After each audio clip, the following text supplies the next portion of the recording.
Declassified U.S. government documents and witness testimony from former or retired U.S. military personnel confirm beyond any doubt the reality of ongoing UFO incursions at nuclear weapons sites. When I say UFO, the witnesses have described these craft as disc-shaped or cylindrical-shaped or spherical. These objects are capable of both hovering and high-velocity flight, usually completely silently.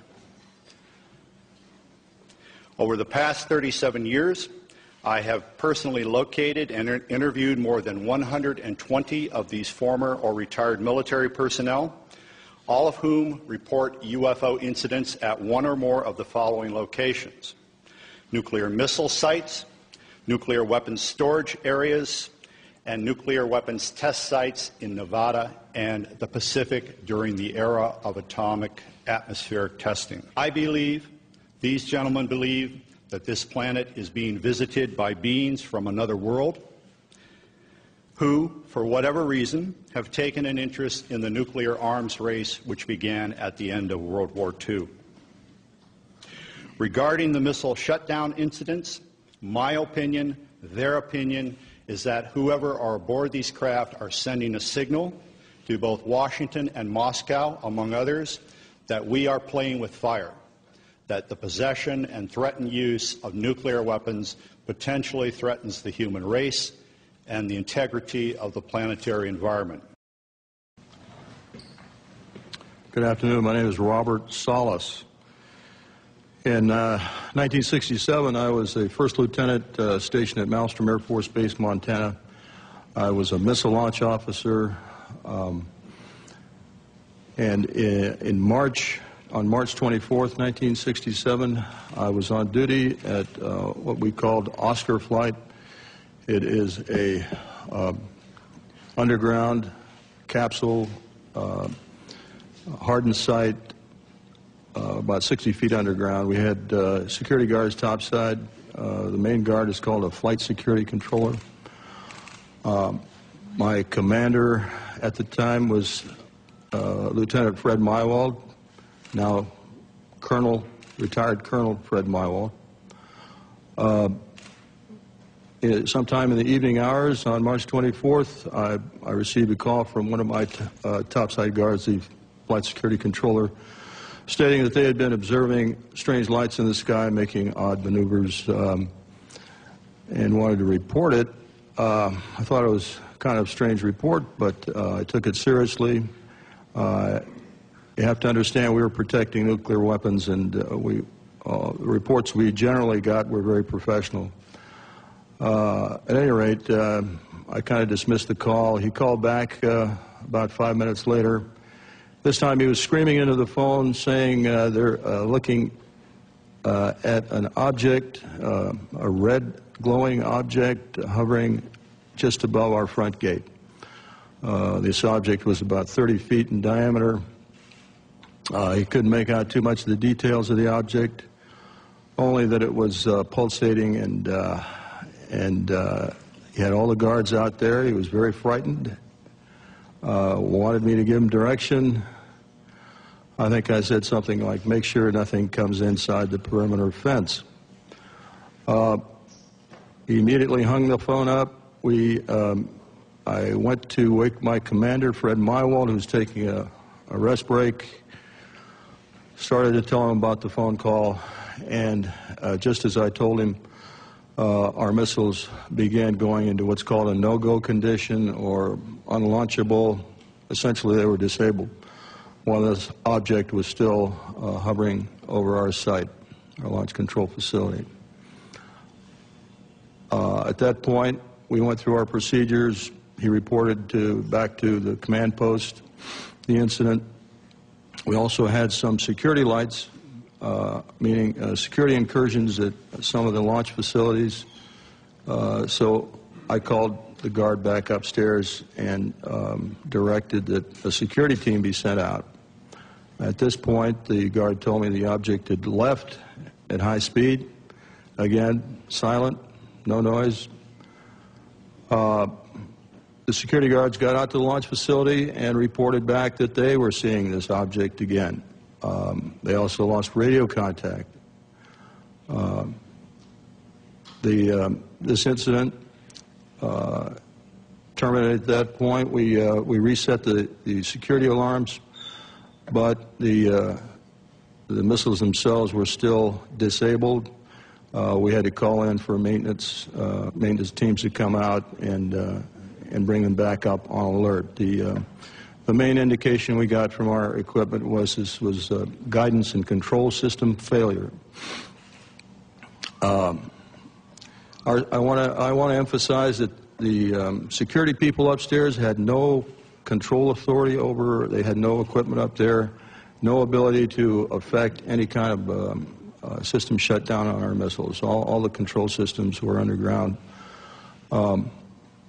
We were relieved the next morning and reported back to the command post, the base, Malmstrom, reported to our squadron commander.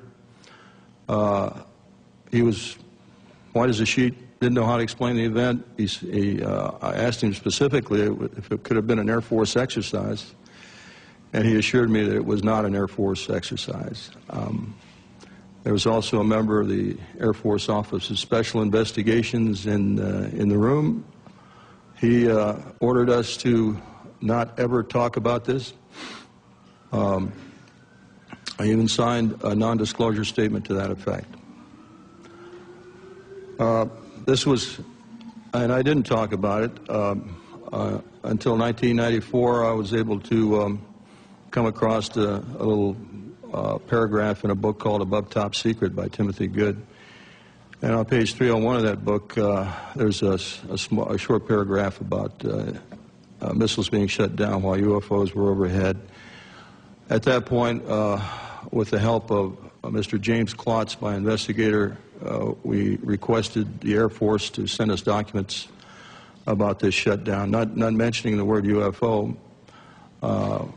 We did get the Air Force to declassify what we'll call the Echo Flight incident.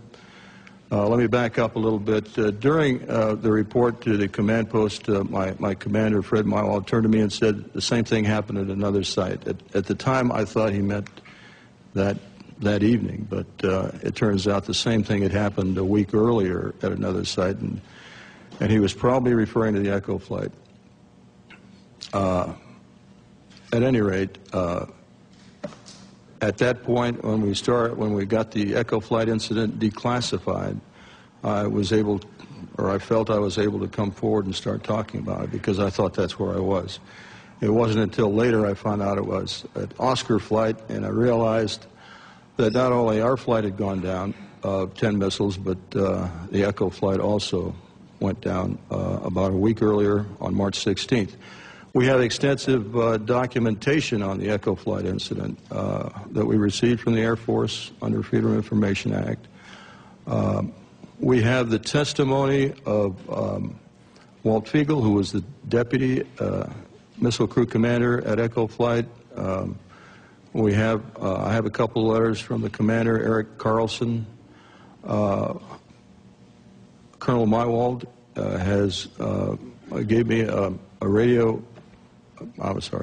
telephone interview about this in 1996, and I've got that on tape, and he's given me permission to use that.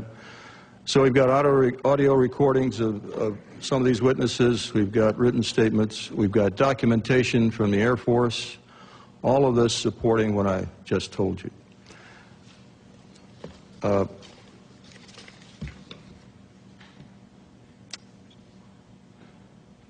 I'll have more to say a little bit later about where I think we should go from here, but right now I'll turn it over to the next speaker.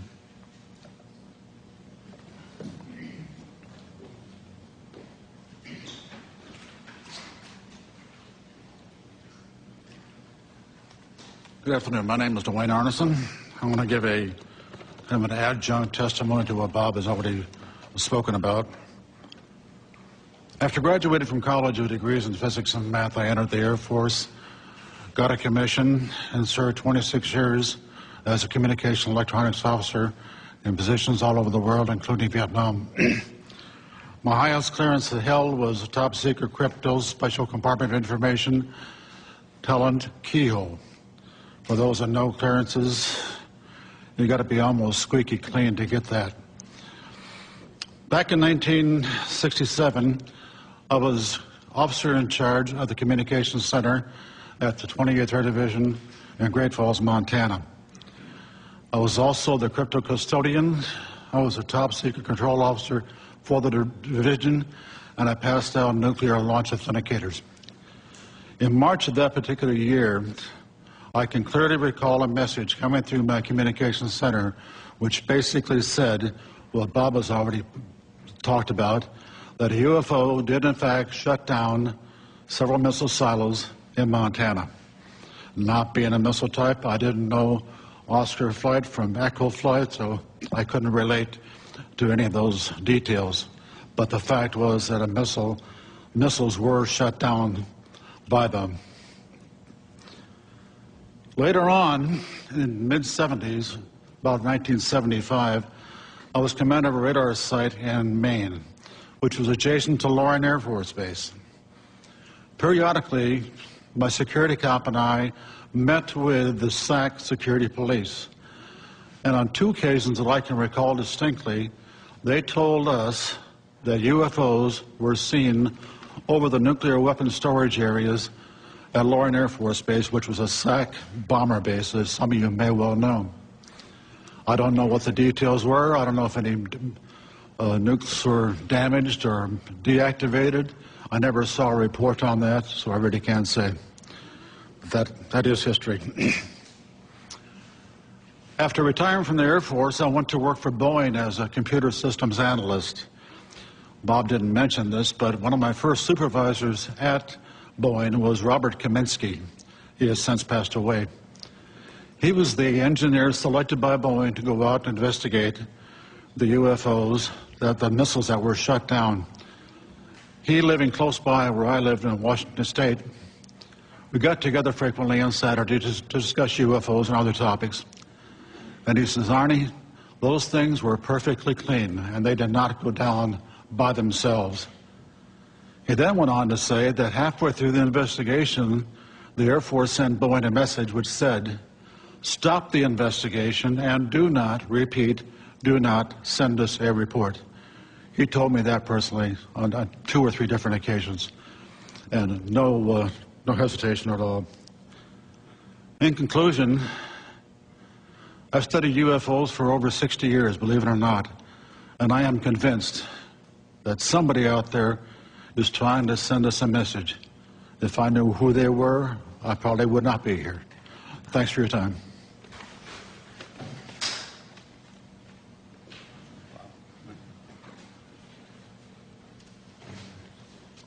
Good afternoon. My name is Robert Jameson. Between January 1965 and October of 1967, I was stationed at Malmstrom Air Force Base as a combat missile targeting team commander. Our main job was to point the missiles in the right direction. Also, we may be dispatched from time to time to a restart. In case any missile goes off alert, we have to restart and verify the targeting data. In March of 1967, I was on alert for dispatch. And that evening, I got a call from Job Control saying, a missile going down in Oscar flight, go out and restart it, which was nothing unusual up to this point. I called my team, then I went down into the hangar. As soon as I got to the hangar, some acquaintances of mine approached me and says, Bob, do you know what happened? No, I don't know what happened. And he says, well, a UFO was sighted over Lewistown, Montana, actually over Roy, Montana. Lewistown's the nearest town of any significance. But over the Roy, Montana, which is the center of Oscar flight. And when that UFO, at the same time that UFO was over there, all of Oscar flight went down. Well, that was highly unusual. I went to Job Control to verify it, and yes, they confirmed it. And I was looking at the status board they have, where they have a map of the whole wing. I noticed everything was green. All the lights, they have lights for the missile sites. All the lights were green, except one corner in the upper right-hand corner was all red. All of Oscar flight was down. I mentioned to them that doesn't happen He says, well, it happened once before, about a week before. A UFO was sighted over Echo Flight. About the same time, all missiles in Echo Flight went down. He says, other than that and this is it. It's never have happened before. Personally, I'm never aware of any 2 missiles going down at the same time, let alone 10. I also learned, the people in job control was telling me, that earlier that day, a UFO was sighted over Belt, Montana, another town in Montana, small town east of Malmstrom.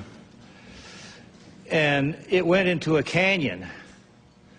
And immediately they notified the Air Force. We sent a team out there to investigate it. And sure enough, there was a UFO apparently at the bottom of that canyon.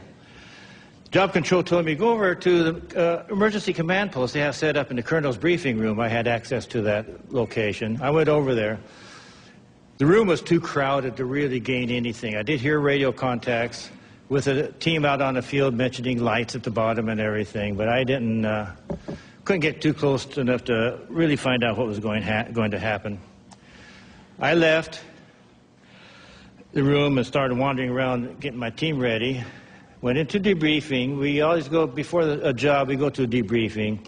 Here's where they give us information such as road conditions and weather conditions, things we might expect out in the field. So I went over there, and they went through the normal debriefing, and then they said to me, now I want you to go to another table at the other end of the briefing room for a special briefing. I went over there, and another NCO approached me. I knew him because he sometimes was our debriefer or briefer. And he says, look, we have a problem. We have UFOs in the area. They've been messing with our missile sites. There are certain procedures we want you to do if you should see one out in the field.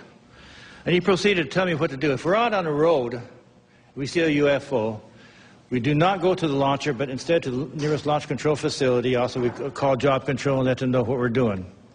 If we're at a site and we're penetrating, then we have to stop what we're doing, remove ourselves from the site, call job control. We all have radio contact with all these.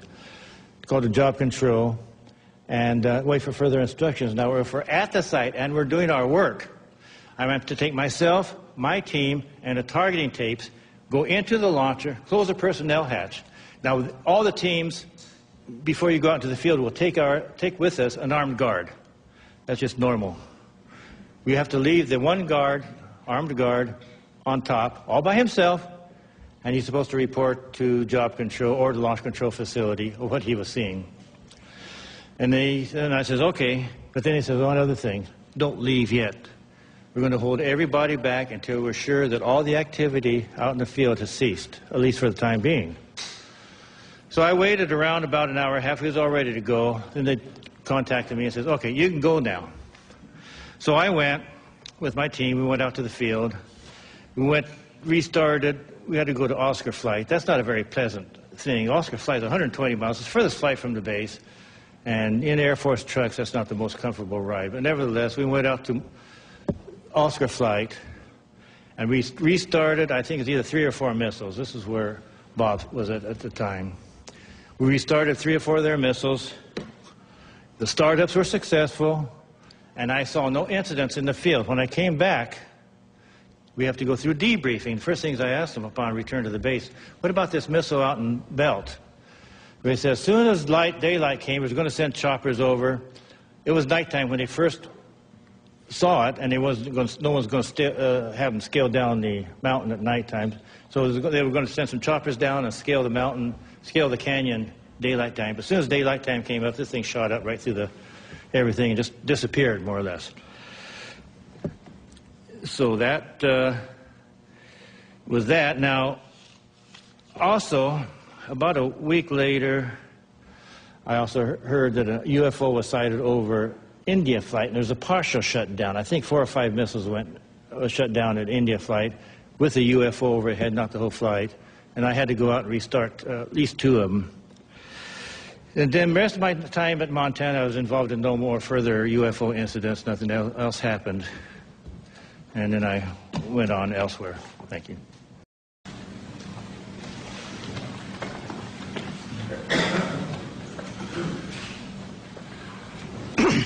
Good afternoon. My name is Charles I. Halt. I retired from the U.S. Air Force in 1991 as a colonel. During my military career, I was base commander of 2 large installations, and at the time of my retirement, I was in the Department of Defense Inspector General's office with total inspection oversight of all services and all service agencies. In 1980, I was reassigned from the Pentagon to RAF Bentwaters as a deputy base commander. At that time, Bentwaters was one of the largest tactical fighter wings in the world. We had the 2 base complex, Woodbridge and Bentwaters in England, and 4 FOLs in Germany, and 2 additional standby bases. In December 1980, early in the morning, several of our security policemen discovered strange lights in the forest in East Anglia, just outside the back gate of RAF Woodbridge. 3 patrolmen, Sergeant Peniston, Airman Burrows, and Airman Cabanasac, actually were dispatched into the forest and approached a craft. They reported it being triangular, approximately 3 meters on a side, dark metallic in appearance with strange markings. They observed it for a period of time, and it very quickly and silently vanished at high speed. Initially, I was not aware of all the details. I was only told of strange lights, and I was sure there was a logical explanation. 2 nights later, at the family Christmas party, we were interrupted. The on-duty flight commander for the Security Police Squadron, Lieutenant Bruce England, came and approached the base commander and I. He was white as a sheet. He said, "It's back." We said, "What's back?" He said, "The UFO."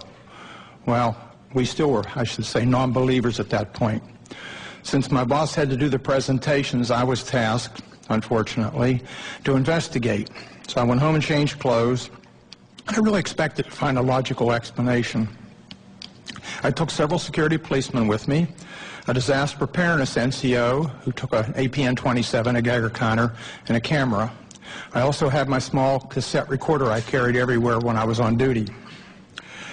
I was taken to the supposed site. We found indentations approximately 1.5 inches deep, approximately 6 to 8 feet on a side, and radiation of 8 to 9 times normal background radiation. Not enough to be dangerous to somebody, but significant. We also found broken branches on the trees. While we were milling around trying to make sense of the whole thing, one of the individuals with me suddenly spotted something. Off through the forest was a bright, glowing object. The best way I can describe it, it looked like an eye. It was bright red with a dark center. It appeared to be winking. It would sort of wink. It was shedding something like molten metal. It was dripping off it. It silently moved through the trees, avoiding any contact. It bobbed up and down, and at one point it actually approached us. We tried to get closer. It receded out into the field, beyond the forest, and silently exploded into 5 white objects. Gone. So we went out into the field looking for any evidence, because something had apparently been falling off it, and we found nothing. But while we were searching around in the field, one of the people with me noticed some objects in the sky to the north. There were 3 or 4 objects in the north, brightly colored, changing from elliptical to round, and moving at very high speed and sharp angular movements as though they were doing a grid search.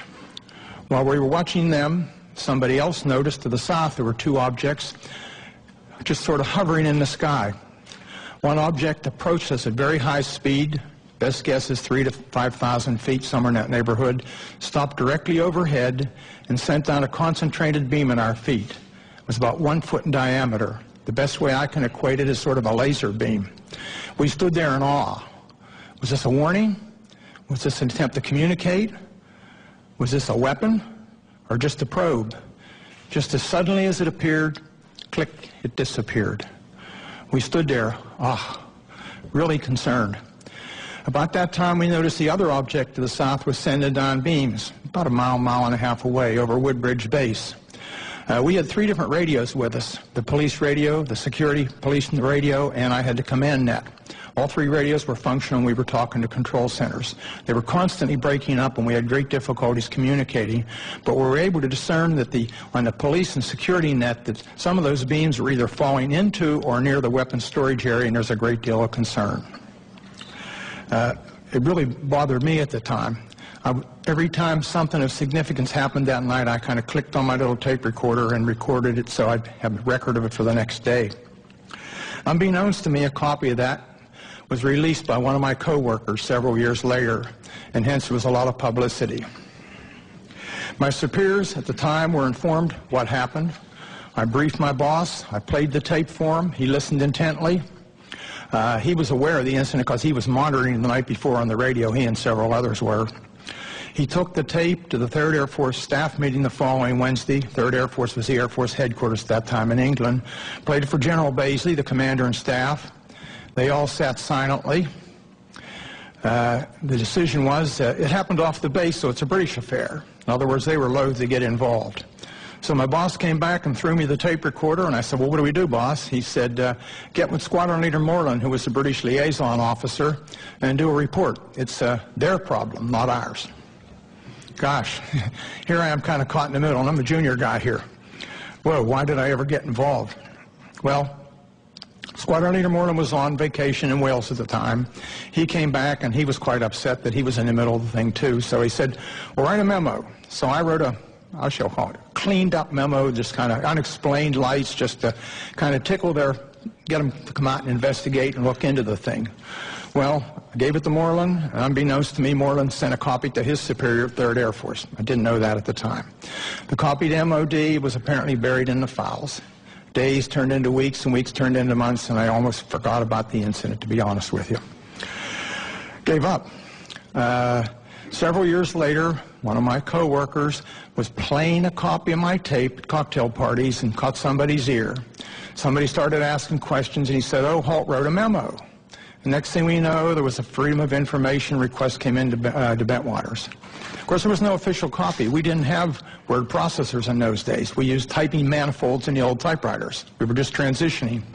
And the only copy was an onion skin that I had in my desk. So my boss went back and said, there's no official record of it. Well, somebody else found out the 3rd Air Force had a copy. Well, Pete Bent, a good personal friend of mine, was the acting 3rd Air Force commander, called me and he said, hey, Chuck, I've got a copy of this memo. We're going to have to release it. I said, please, burn it. Your life and mine will never be the same. You and I don't need this. Well, need I say more? The tape came out, unbeknownst to me. The memo came out, and a lot of publicity. But the event certainly happened. Now, some things have happened since then. I was very innocent at the time and believed what I was told. I asked the OSI if they had an interest, and I was told, oh, no, not at all. Wrong. I found out later that the airmen were, how shall I say, pretty harshly interrogated that were involved. I have never been debriefed. I also found out later that the tower operator, both the tower operators at Bentwaters saw an object and picked it up on their Bright 2 radar and watched it. I found out that the tower operator in the weapons storage area actually saw something, as did a comm man who was working there and saw it go down into the forest near us. And also several other people around the base saw it. It's kind of interesting. What did we see? I have no idea what we saw that night. I do know it was under intelligent control, and in my personal opinion, it was either from another dimension or extraterrestrial.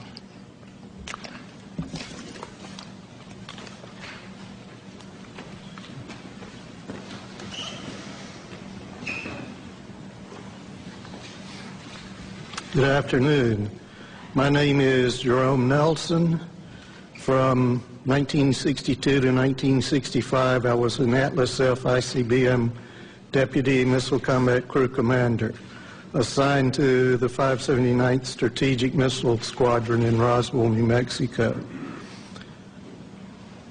Sometime during the winter of 1963 through 1964, while I was on alert duty in the Launch Control Center at Atlas Site 9 west of Roswell, my topside security guard called me on the telephone and reported a bright light that is a fully illuminated round object was hovering silently over the missile silo and shining a light down onto it.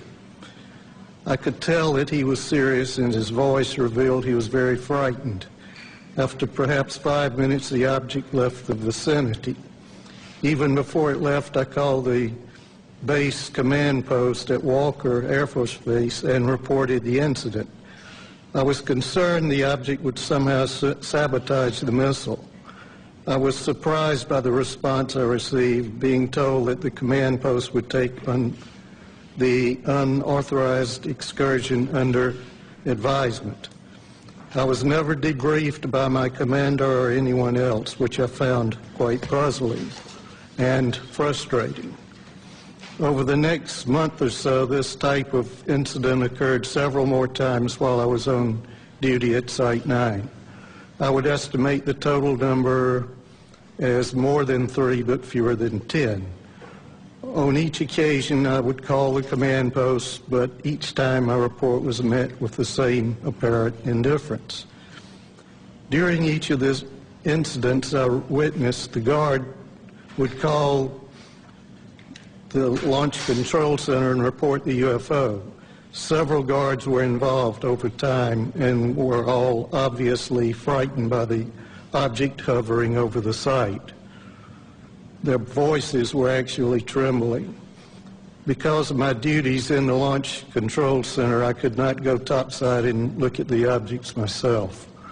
Only decades later I learned that at least one missile facility technician, Bob Kaplan, had been ordered to report to the Office of Special Investigations on base and make a report about a similar incident he had witnessed at Site 9 during the period. At the time, this development was kept from me and my missile commander. I do not know whether anyone else was interviewed by the OSI, but I wasn't. That's my report.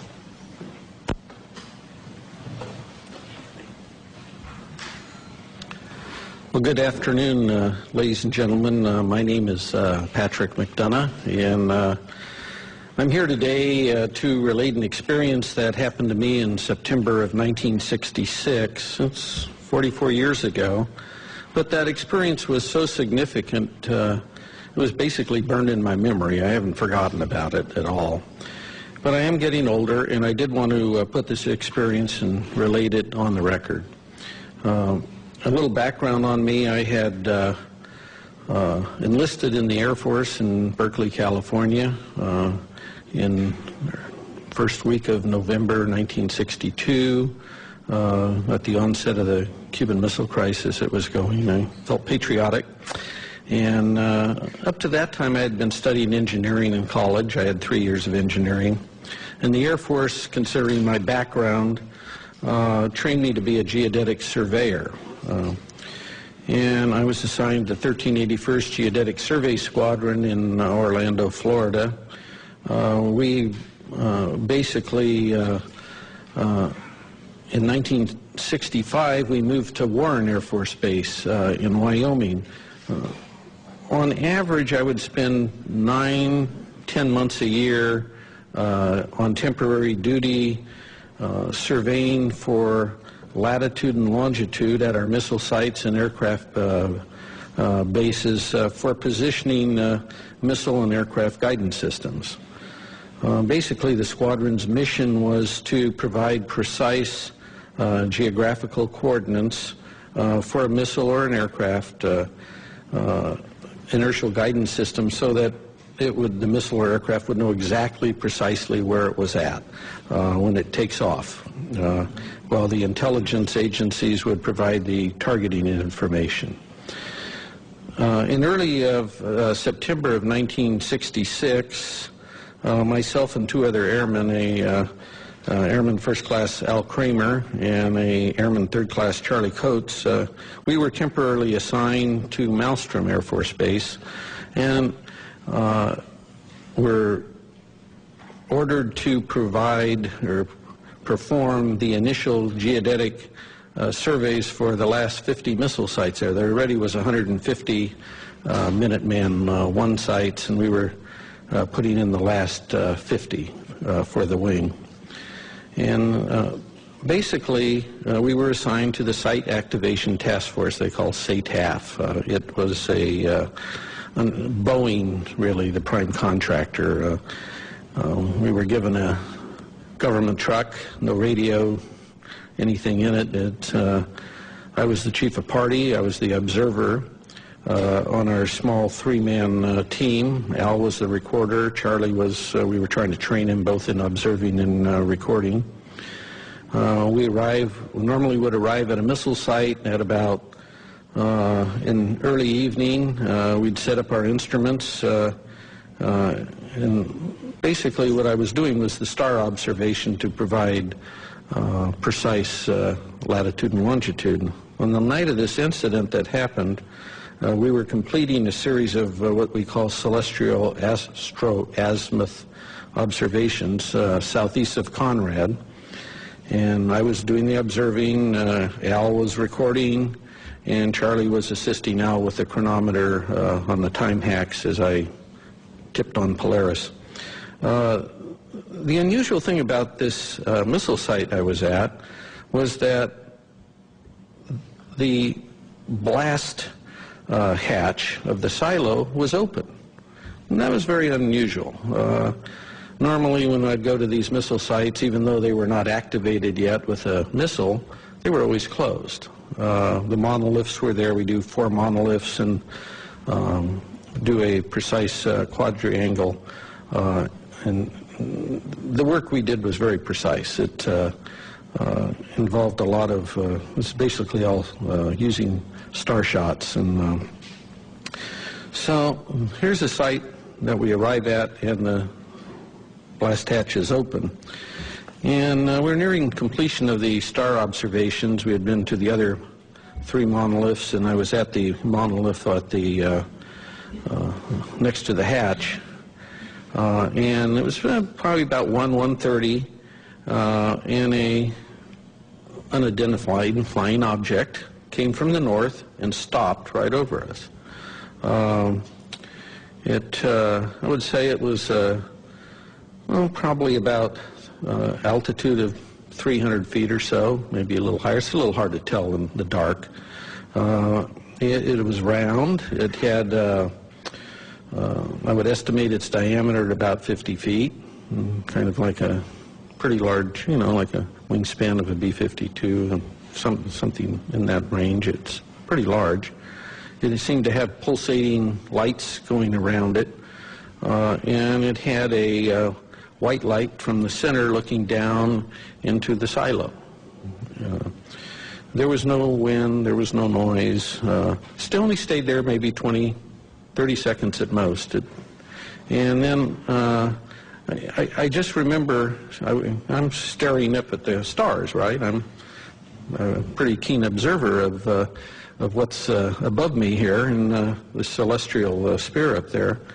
And I just said to myself, what if this thing beams us up and takes us off to some distant place and never return to Earth again? I mean, this is going through my head here while this thing's above me. And then from this dead stop, it shoots off to the east, just like now you see it, now you don't. It just, phew.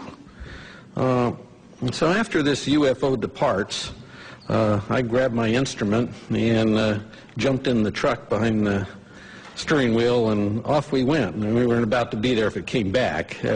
We didn't have guards with us because there was no missile. We didn't have a radio because we're not really in contact with the Air Force Base. I don't know any of this other stuff is even going on, to be honest with you. I mean, we're just kind of out there on our own doing these sites and mailing our material back. It was wasn't even aware there was a UFO problem per se.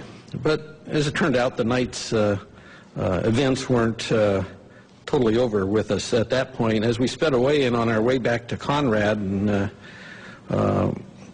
the Army Corps of Engineers had base rocked all the roads to take the weight of these missiles they were bringing in. And of course, these are new sites, and they took down all the signs to make the roads wider. And I go over the hill and come down, the headlights come down, there's no road there, it teed, you know. And so I tried to make you either went to the right or left. I tried to go to the left to towards Conrad, and the truck flipped over, and we ended up upside down. Fortunately, none of us were hurt. We walked probably about 2 hours to the nearby farmhouse, if you call that nearby, and called the Montana Highway Patrol, The farmer drove us back to the accident site, and it was interesting when the highway patrolman arrived, because we told him, how did this occur? He was asking us, and I told him that his dispatch had told him there had been over 20 reports to his office that night in reporting a UFO in the area. I wrote incident reports to the SATAF, Boeing, Montana's state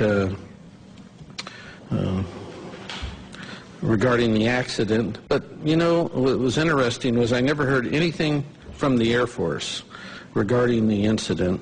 And I never had to, there was no retribution or reimbursement required for me for rolling this truck. And this truck had 18 miles on it that afternoon. It was a new truck. Okay, so nothing. I heard nothing. So this part was good because I didn't really want to buy the truck.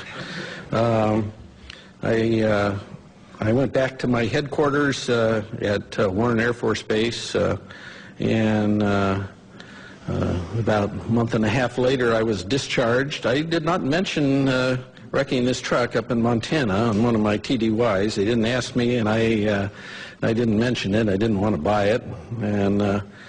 But I must say now, in my 4 years that I had with this Geodetic Survey Squadron, I had worked on the latest missiles and aircraft in the U.S. Air Force inventory. And I worked everywhere on these guidance systems. And I never saw anything in the Air Force inventory that could perform like this UFO did.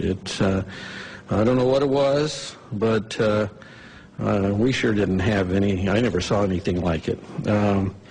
And I'd like to thank all of you for being here today, and thank the National Press Club. Hopefully someday we'll know in the near future that the government will perhaps release any information they have on UFOs. Thank you very much.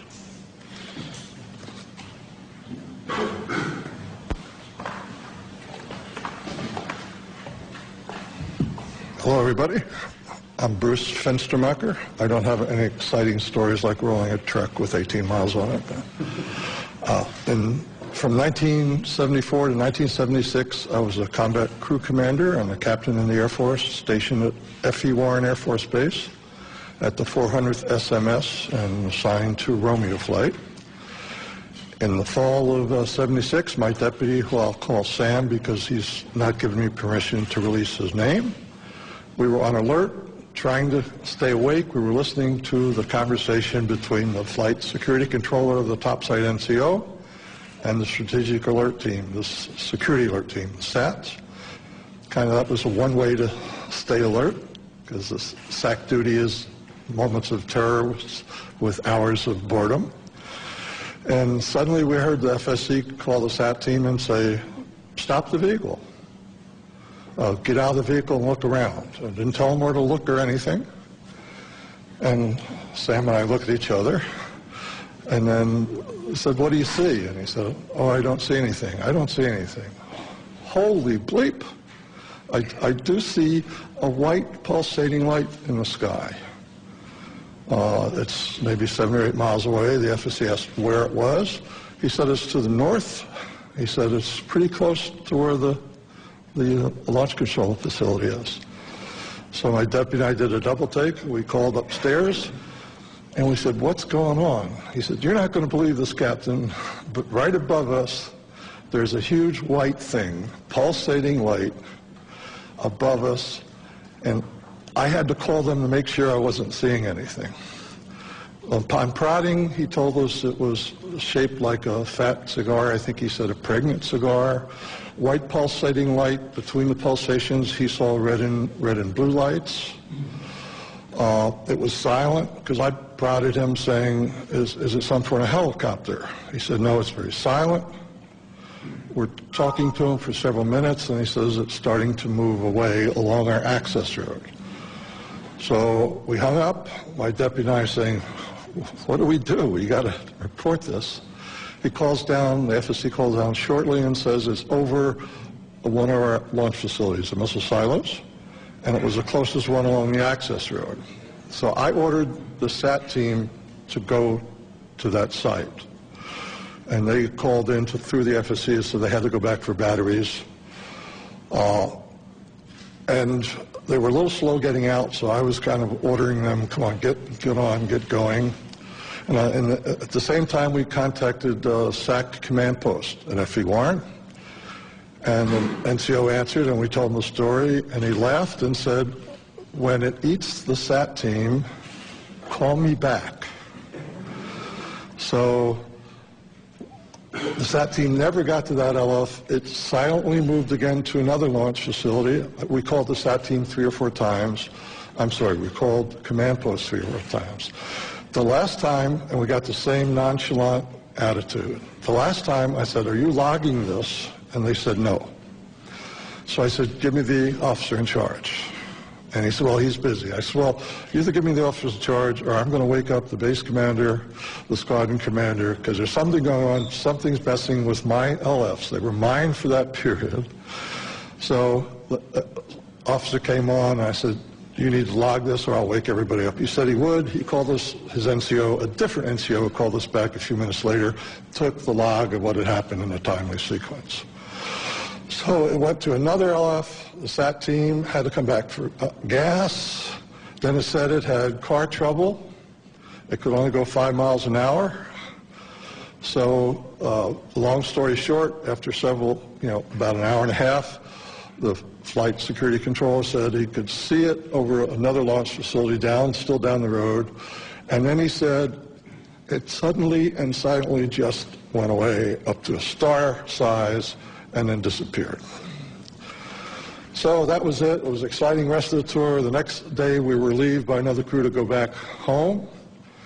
And I went upstairs, and the FSC is lying like in a chair in almost a fetal position. And I talked to him, and he was scared. He said, I can't sleep. I can't get that thing out of my mind. And I said, what the heck was with the SAT team? He said, both my deputy and I were prior service, so we got along well with the enlisted guys. So I said, if you promise not to tell anybody, they told me they were not going to go to any LF with that thing over it. No direct orders, no nothing, and in fact, they never left the launch control facility. We picked up the Quebec team on the way back, the Quebec crew, because Quebec was on the way to Romeo, and SAC liked to save a little gas, so we road share. And they told us that earlier that evening, they had the same sort of thing flying over several of their launch facilities. And I said, what happened? You reported it. And they said, are you crazy? We didn't report it. We're not going to report it. I said, well, I did. He said, well, if you tell them about us, we're going to say it never happened. So we went back home. I reported to my squadron commander. The next few, we always have departure meetings when you go out for alert. The next several departure meetings, we had an unusual visitor. We had an officer in a uniform telling us that you may have heard rumors about this. It didn't happen. It's top secret. And I wanted to stand up and say, which is it? Didn't it happen, or is it top secret? So that's my event. I think Mr. Salas could back.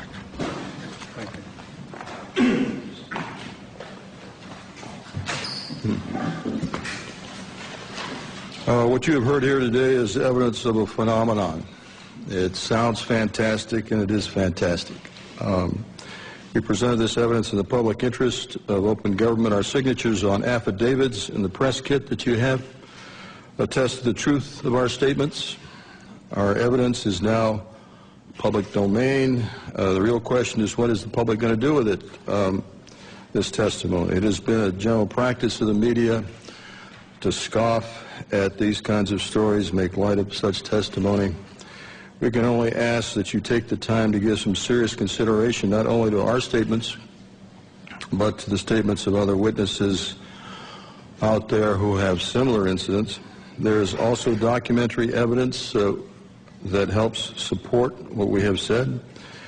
We hope you will take the time to at least take a look at those, research this a little bit.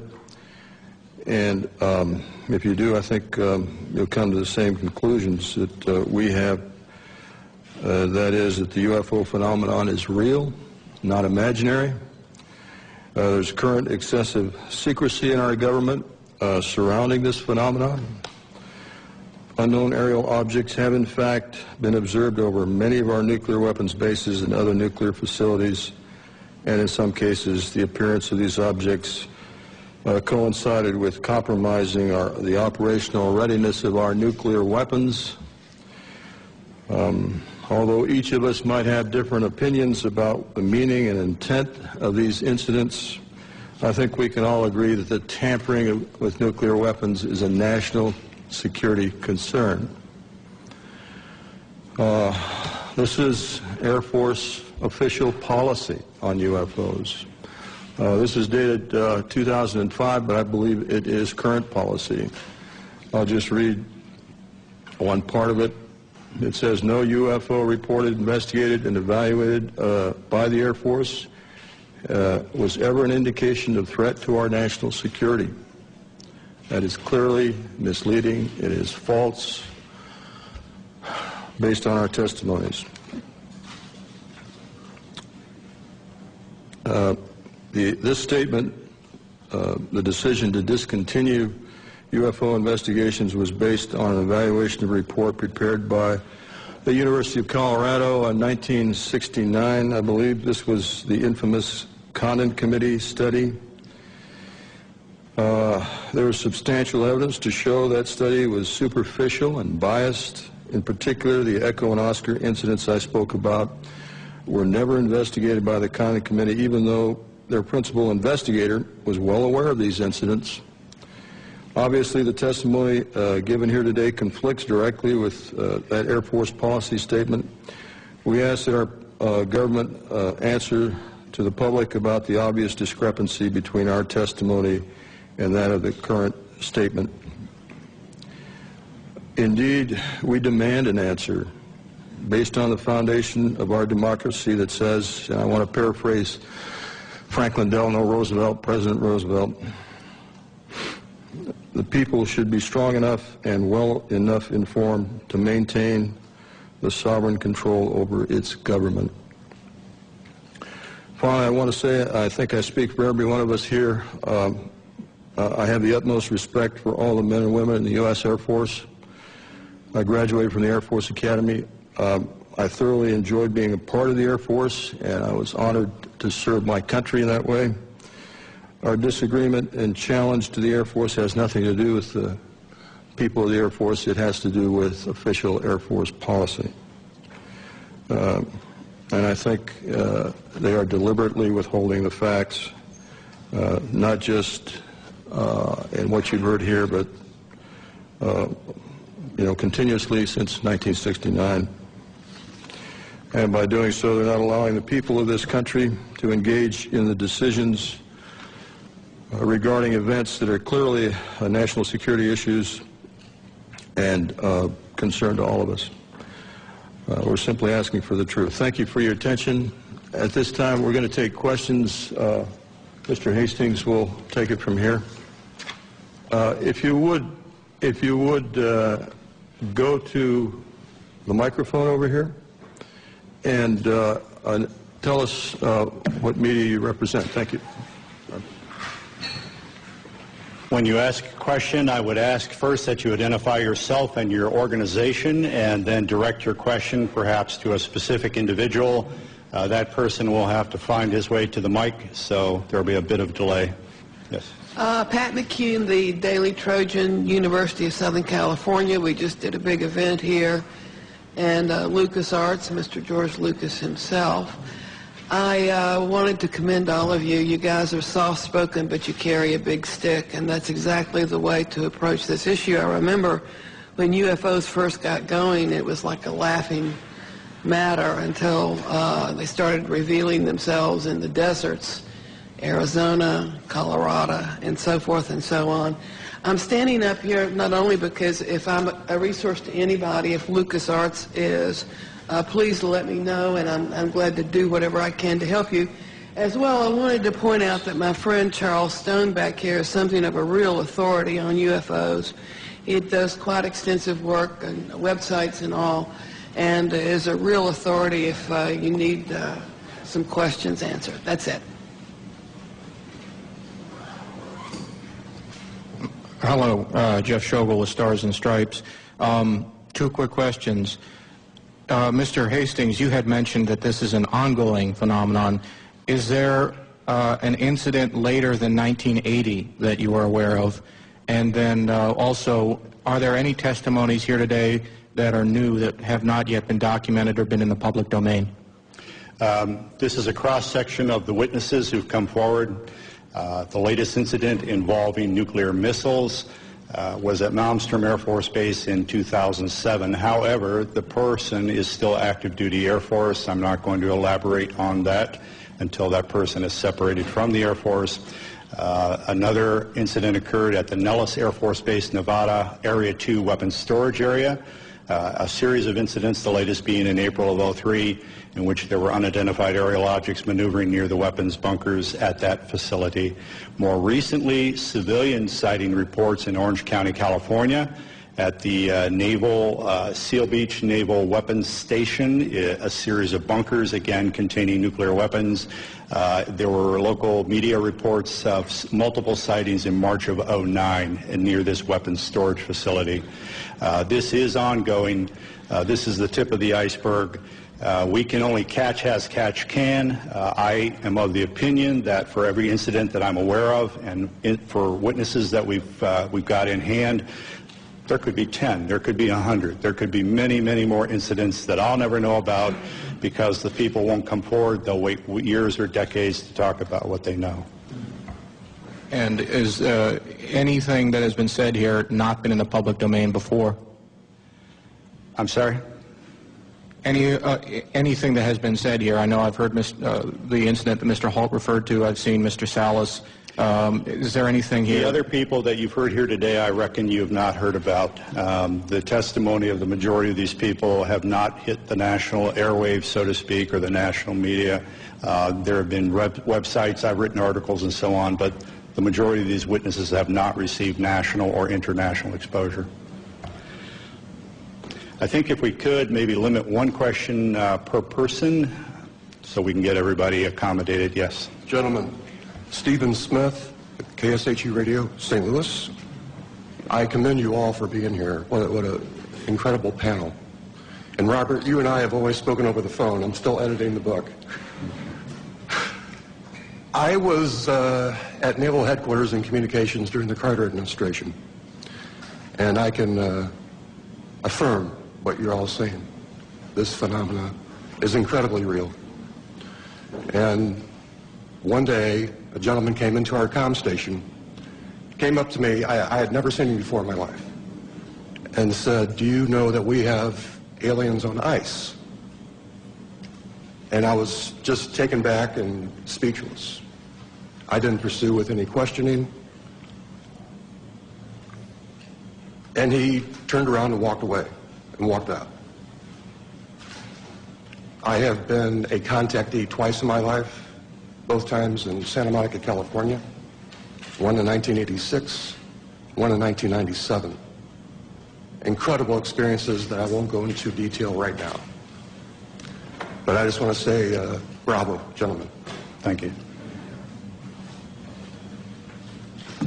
Spencer Ackerman with Wired. Mr. Hastings, could you elaborate on why you've speculated that the unidentified flying objects that all of you have described possessed the agenda of trying to tell us to turn away from our path of use of nuclear weapons? Are there other potential explanations that you've considered and found less plausible? Is there a possible offensive threat to the world from these UFOs? As I said in my introductory remarks, that's speculative on my part. However, given the available evidence, that is a plausible scenario. We can clearly say, based on radar data, which are empirical, not anecdotal, that these objects have been tracked since the early 1950s, if not earlier, traveling up to 7,000 miles per hour, making right-angle turns at high rates of speed, instantaneously hovering, reversing course. If we or the Russians or any country on earth had those kinds of craft in the early 50s, why have we spent the last several decades developing fixed-wing aircraft of far inferior abilities? These are clearly, in my view, a technology from somewhere else piloted by beings from obviously another world or another dimension.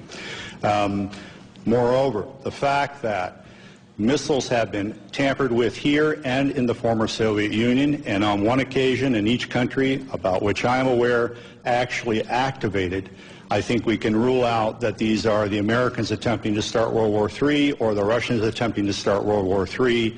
Again, the technology involved is so superior, and we cannot conceive of a logical scenario whereby either of our countries would attempt to activate nuclear missiles for any reason under the sun. Now, our opinion is that whoever these beings are, they are indeed attempting to send a signal that we are playing with fire, that we are gambling with the human race's future. There are other possible scenarios. I have half-jokingly said from time to time, maybe they're planning to invade Earth and they don't want to inherit a radioactive environment when they do. Now, I don't believe that's what's going on by any means. I don't think humankind is in jeopardy from whoever they are and what their intentions are, except we will have our minds expanded. There will be a paradigm shift. Traditional institutions such as religions, governments, other social institutions may indeed be threatened by what is coming. That is just a logical consequence of what is about to occur. But if indeed this earth is being visited by other races, and if those races are, one or more races, are in fact repeatedly monitoring and sometimes tampering with our nuclear weapons, that secret, in our view, should not be kept from the citizens of this planet any longer. But you don't think there's an offensive element to their contact? I don't think there's any potential hostility, except, again, to closed-minded people. Sure. This is to the question of hostility. What you've heard up here, and especially in my case, they could have done a lot more damage, in permanent damage to our weapon systems, and they didn't. All of these weapons, in my case, were brought back up on alert. It took a day or so, but everything was fine. If they wanted to destroy them with all the powers they seem to have, I think they could have done that job. So I personally don't think this was a hostile intent. Hi, I'm Charles Stone with the Tiger News Service. I didn't ask my friend to come up and make that statement for me, but appreciate your patience. I've published internationally in the history of weapons of mass destruction, including going back to the 1940s, and these incidents go back to at least that period of time, that U.S. government military facilities that were doing high-tech development in that period of time also reportedly at least had UFO visitors of various types, and that there is archaeological evidence that there have been what we would call that there's evidence of what was almost certainly atomic warfare in ancient history, at least twice, and also that I'd like to mention that one of our biggest and most powerful government agencies was founded in part to monitor UFO activities. That was the National Security Agency in the late 1940s. Did you have a question, sir? Are you aware that the NSA was partially founded to monitor UFOs? I've heard rumors to that effect, and also the Central Intelligence Agency. In my view, those rumors aren't supported by any authoritative documentation at this point. I would not be surprised at the same time if that were ultimately proved true by historians, but that's as far as I think we can take it at this point. Right. Thank you. Thank you. Hi, my name is John Kelly. I'm a columnist at the Washington Post. Colonel Halt, you mentioned that when you went out you had a cassette recorder, a Geiger counter. You said a camera? Camera, 35 millimeter camera. First of all, did you take any photographs? And second, how does a cassette tape made by you, presumably for official purposes, end up at a cocktail party entertaining guests? Okay, two questions. Let me answer the first one. The disaster preparedness individual I took along, Tech Sergeant Monroe Nevels, also worked for the base newspaper part-time. He was a professional photographer on the side, had a degree in photography, had his own darkroom. In fact, when he left the base, we had serious problems because he painted one of his rooms with flat black paint. We had to redo the paint about 4 or 5 times. He took numerous pictures of the indentations, pictures of the broken branches. He tried to take pictures of the objects in the sky. He took the film back home, and it all came out fogged. Unfortunately. Now, he did it in his own darkroom. I used to have a darkroom and dabble in photography, too. He could have done it himself. It could have been a radiation, which I have doubts about, or something could have happened that we don't know about. But anyhow, the film all came out fogged. Sergeant Pennison had a camera. It was not uncommon for the security police on the perimeter to carry cameras because the British have a lot of, we call them bird watchers, people that catch tail numbers and follow the history of airplanes and climb over the fence from time to time, not to do any damage or any harm, but curiosity and try and get close. It's part of a game. So we would, if they did that, we would photograph them inside the fence and turn them over to the British police. Sergeant Pennison took his film to the photo lab and turned it in, and they told him it disappeared. I can't answer that. The other question, what was the other question you asked about the... So did you personally have a camera that were taking pictures? I did not. I had the microcassette recorder.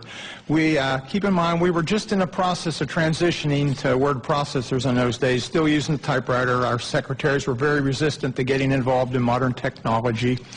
And so what I would do, I carried one in my pocket, a little linear, and we had the big linear machine in the office, and when I went around the base, I'd note, you know, the fence is damaged here, this needs to be painted, whatever was going on. And I'd come back and give her the tape, and she'd type it up for the staff meeting the following week. So I just thought, well, I'll take the tape recorder along because I don't want to take notes. It's cold and windy, dark. So I took my tape recorder along. It was a little microcassette one, those little tiny ones. I still have it, by the way. I came back, and after the tape was played at 3rd Air Force, and I played it for Squadron Leader Moreland and several other people, Ted Conrad, my boss, said, say, make me a copy. So I made him a copy. He put it in the desk drawer, in his desk drawer. He moved on and was replaced. And the gentleman that replaced him thought it was hilarious to play the tape. I didn't know this at the time at cocktail parties. So he was playing a copy. A copy of that copy somehow or other got to a gentleman by the name of Harry Harris, a British barrister or a lawyer. Harry was an amateur ufologist. He and a guy by the name of Mike Sachs. I traced this down years later. And a couple of ladies named Brenda Butler, Dot Street, and Jenny Randalls, who were writing a book at that time, all got involved, and my tape got out into the public domain, a copy of my tape. What's on the internet now is probably a 5th, 6th, or 7th generation, but it's out there. So does that answer your question? Thank you. Let me interject that Robert Jameson, the missile targeting officer from Malmstrom in 67, does need to catch a plane, and so if anyone wants to direct a question to him, you'll need to do it in the near term here. Hi, Ledge King with Gannett, Washington Bureau. I have 3 questions, 2 of which can be answered by raising a hand. The first is, have any of you been contacted in the last month, I guess, whenever this event was being planned, by a government official telling you not to show up or trying to dissuade you? Any of them? Any of you? No. Second question is, Mr. Hastings alludes to the fact that there's a message being sent here that we ought to get rid of nukes. How many of you subscribe to that theory? The theory that you support getting rid of nukes, first of all. I don't think he said that.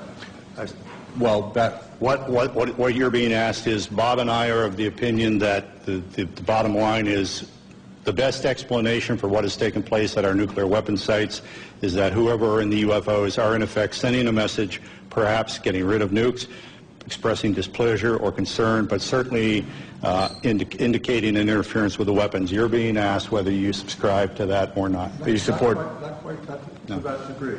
I think they're modernists. I'm sure we don't mess things up. Do all of you support getting rid of nuclear weapons? Show of hands. One. Okay. Can I just add? Sure.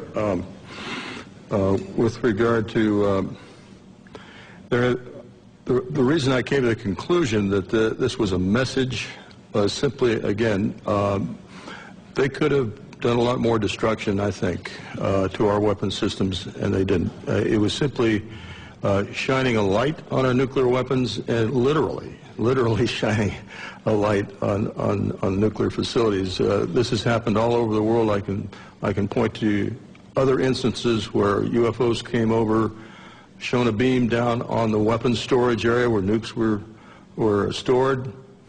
To me, it's pretty clear. This is just, you know, we're shining a light on this. We're pointing it out. What are you people doing with nuclear weapons? And my final question, which does require somebody to speak, is, you know, you've talked about how society and the mainstream media sort of are very dismissive of all this. Can one or two of you talk about sort of the personal journey you've come to in terms of, you know, approaching family or friends or others about this when people may think it's kooky to talk about this? Can one or two of you talk about how, you know, was it difficult? How difficult was it? That sort of thing. Thank you. Well, as a person who is very, very skeptical about this, what I call UFO nonsense, when that happened that night and I thought through the process of what the logical explanations are, after that I was very careful about who I told what, because some of my friends, when I started on this, just laughed. So I got ridiculed. I was used to the ridicule from the Air Force, except for the dual standard. We're going to ridicule, but it's secret and don't talk about. And coming out was my... I came out a little bit. I talked to Robert. I gave him a little bit of the story. I didn't want my name to come out. I was concerned. I don't want to be considered a kook. I don't want to, you know, because I consider, not so many anymore, but I consider some of the extremists a bit kooky. But I think it's more important that we come out and tell our story rationally and see that we aren't kooks, and this is what happened, and make your own judgment. But one of my concerns is that you all think I'm a kook, and I'm old enough that I don't really care that much because it happened. So is that okay? How old are you? 68. Going on 95. I would briefly add to that I made a decision decades ago that no matter who laughed at me or threw things at me, I would speak what I knew to be the facts. The world is filled with self-appointed UFO experts, persons who have all the answers, even though they've studied none of the facts. The scientific community is chock full of those folks. Journalism, frankly, is chock full of those folks. We're presenting credible witnesses for open minds, people who have an objective sense of their duty to inform the American public about the reality of the situation. We're providing you not only these witnesses, but many other witnesses who can testify as to the reality of all of this, and you may draw your own conclusions. I'm Lisa Pham from Epoch Times newspaper. My question is towards Mr. Arneson. You mentioned someone over there trying to send us a message. I wonder what kind of a message.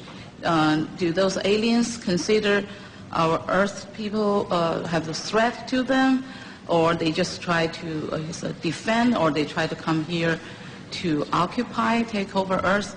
What kind of a message do you think? If I knew that answer, I wouldn't be here. I really don't know. But they're trying to tell us something without a question, whether it's don't go much further, you get rid of the things. I don't have any idea. Are they from the extraterrestrial?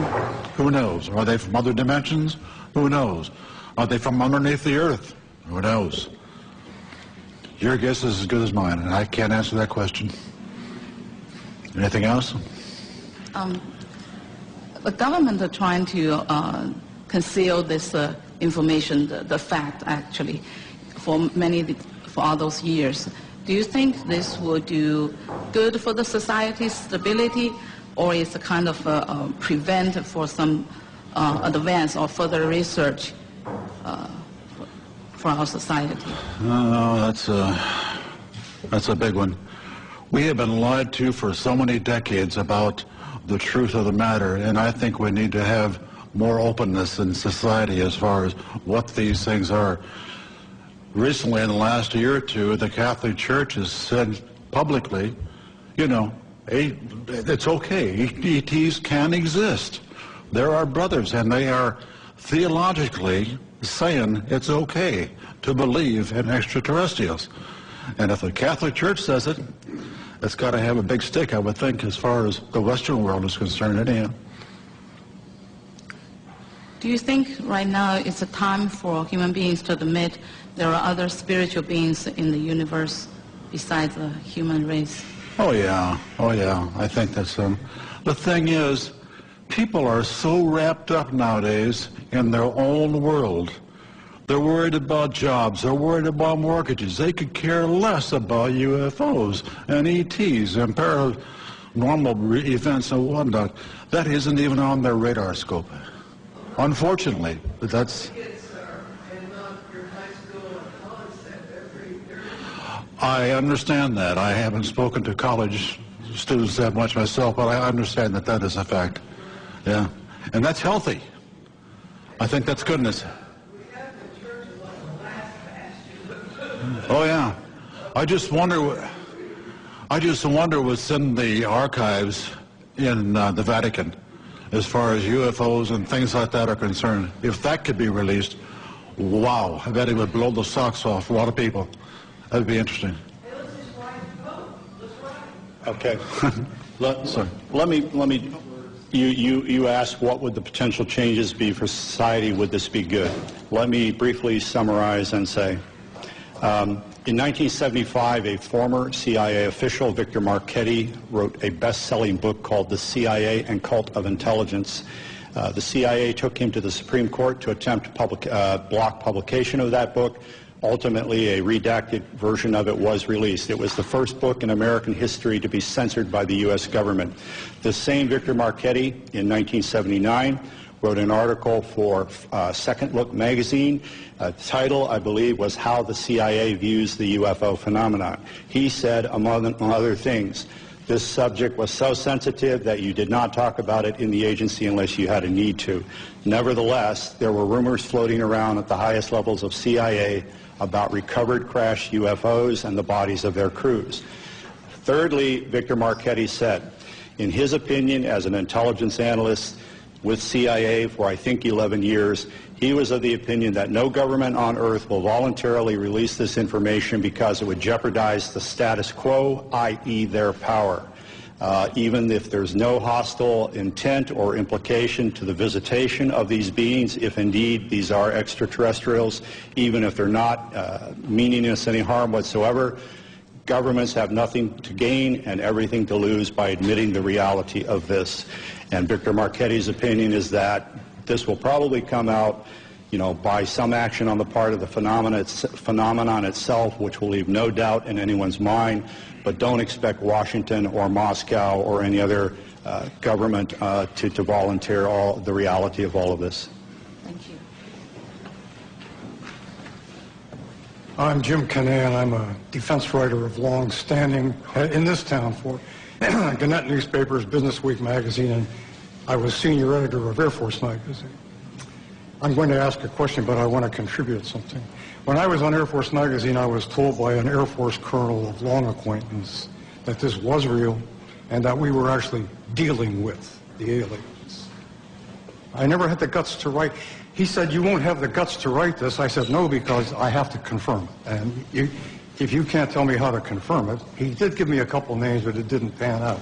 I was like all the rest of the press. I didn't have, if I couldn't confirm it, I wouldn't write it. Now, that may mean that we're somewhat cowardly, but at the same time, it means that we're also very careful. I do sympathize with the members of the press who do not write about this, even though I myself am convinced of it by now, because I was one of them once. But now, I have a question contemporary. 2 years ago, the Air Force Chief of Staff and the Secretary of the Air Force were dismissed by the Secretary of Defense for, among other reasons, being sloppy in their management of nuclear weapons. We transported an armed one somewhere, we sent components overseas and so forth. This shook up the Air Force.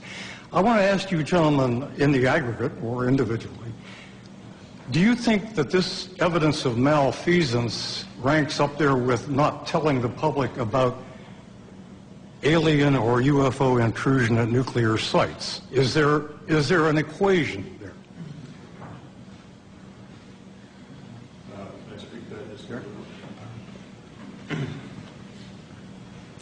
I don't know about ranking, but it points out the dangers of nuclear weapons. The fact that these accidents have occurred, serious accidents with nuclear weapons, and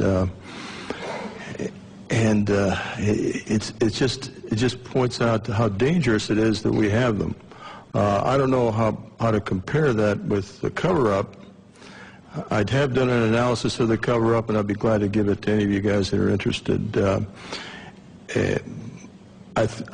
But I think it's related in the fact that the cover-up of the fact that UFOs did intercede with our nuclear weapons is extremely important. May I add something? This Air Force colonel who talked to me about all this, he did so in result of my questioning about it after a Japan Airlines freighter over Alaska was trailed by a UFO in 1987. I called all over Elmendorf, FAA, the Pentagon. And then I was approached by this colonel whom I had known who said, I understand you are interested in UFOs. And I said, yeah, you know. Well, I have something to tell you. And since he had known me a long time, that's why he got into this. It had no great enterprise on my part, and I still don't know what to believe. But would you comment on... He also said, though, that we have a lot of misconceptions about what they are here for. He said they basically don't give a damn. They don't care what we do. They're here for their own purposes. And that any notion that they should land and say, take us to your leader, boggles the imagination because they don't care about that kind of thing. And I said, well, do you have any idea why they are here? He said, no. And he didn't think anybody else in the Air Force or anywhere else did either. How does that... Let me interject. Regarding the November 87 radar tracking incident that you alluded to, right, and in recent years, you may know that the number 5 guy in the echelon at FAA, John Callahan, right, has gone public and said that shortly after that happened, CIA agent, 2 agents, I believe, and some other government types convened a meeting at FAA headquarters and said we want all the radar tapes, all the voice tapes, and this never happened. I wasn't here. John Callahan said, how come we can't tell the people about this? According to this FAA administrator, the CIA agent said the people would panic, the public would panic. John Callahan, to his immense credit, kept some of the data down in his office. The CIA agent said, give me all of this. He gave him everything that was on the table, didn't tell him about what was downstairs. And when he left the agency, John Callahan released that to the public. So CIA is still quite involved in all of this. Leslie Kane's great book includes that again. I think regarding... well, to follow up on the other part of your question about, what are they up to, why are they here, and so on, no one knows. Maybe the people at the CIA and the Pentagon and the Kremlin don't even know. However, these very simplistic scenarios of if they're real and they're here, why don't they land on the White House lawn? Well, if they're anthropologists and this is a classroom experiment, you don't interject yourself into the experiment, you observe. Or an alternate scenario, if this backwards planet is on the verge of a nuclear holocaust, maybe on a limited basis you intervene in a way that the Pentagon knows what's going on, the Kremlin knows what's going on, except for troublemakers like us, the public at large in neither country does not know what's going on. So in effect, you send a signal, in my opinion, to governments about nuclear weapons without alarming the general populace. The late Dr. J. Allen Hynek, who was a UFO skeptic, he worked for Project Blue Book for so many years, he eventually believed, I've been wrong, science has been wrong, these are real, and we should check into it. When asked why, the aliens, if that's who they are, do not visit us. He said, you know, a zoo is a nice place to visit, but you don't communicate with the lizards. So, you know, there's any number of plausible scenarios to explain why we have not had open contact. I am of the opinion that whoever they are have enough sense to know that if they interject themselves into our reality in one fell swoop, there could be very dire repercussions. Whereas, on the other hand, if they engage in an on-again, off-again cat and mouse behavior that allows a slow psychological conditioning of humankind to the reality and the presence of themselves, then when open contact, if that indeed is in the cards, occurs, there will be far less trauma. Thank you. I wasn't meaning to contest your point of view, by the way, merely pointing out what I had heard. It's all right. Michael Rank from Lancaster County. Al and I came down this afternoon, and we were talking about the fact that we are now able to combine human and non-human genetic materials by our medical sciences. And I don't know whether any of you have had a chance to read Professor Jacobs' book, The Threat. He's a tenured professor at Temple University, and he has been doing regression therapy with abductees for years, and he has quite a body of knowledge there. One of my reasons for asking this is, being an old district attorney, the definition of murder is the unlawful killing of another human being, but nowhere does it say, does it have to be 100% human? Can it be 1% human? I'm waiting for somebody to play that card. I'm out of the business now, but that might be fun. The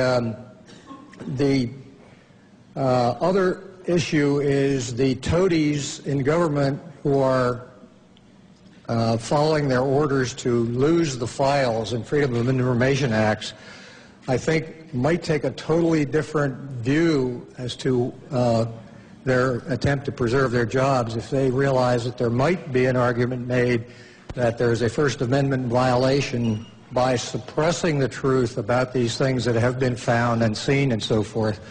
The suppression works to favor certain religions versus other religions. Thank you. Anyone else? Thank you for coming. Again, all of us will be available for one-on-one interviews for some period of time. Thank you.